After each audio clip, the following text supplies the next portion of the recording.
In the corner of a small café, far from the noise of the busy city streets, sat a young woman named Clara.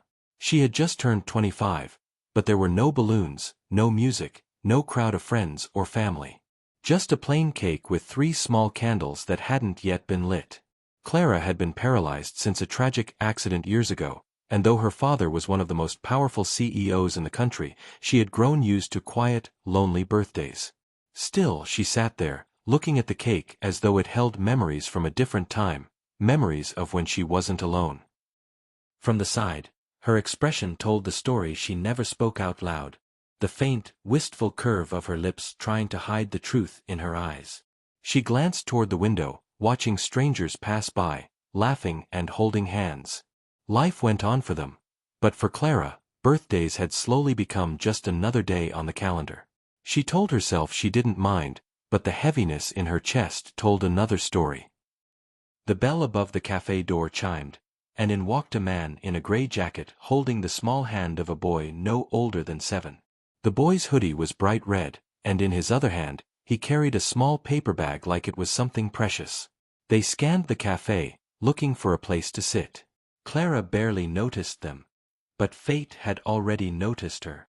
The boy's eyes wandered until they landed on Clara. He slowed his steps, watching her quietly. Something about her, the cake, the unlit candles, the way she sat alone, made his little heart ache in a way he couldn't explain. He tugged gently on his father's hand, leaning close to whisper, "Dad, can we sit with her?" His father looked at him for a moment, then followed his gaze toward the young woman in the corner. The man approached her table slowly, offering a warm, kind smile. "Hi. I hope you don't mind," he said softly, "but my son was wondering if we could join you." Clara blinked, surprised, her lips parting as if to speak but no words came out. Before she could answer, the little boy set his paper bag on the table and pulled out a single cupcake.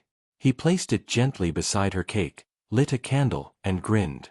"Happy birthday," he said. And for the first time that day, Clara felt her chest warm with something she hadn't felt in years: belonging. They sat together, sharing the simple cake and the single cupcake.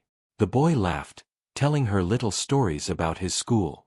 His father asked her about her day, listening intently to every word. The café around them faded into the background. For Clara, this was no longer just a birthday. It was a reminder that kindness still existed, that sometimes, love comes from the most unexpected places. And somewhere deep down, she wished this moment could last forever.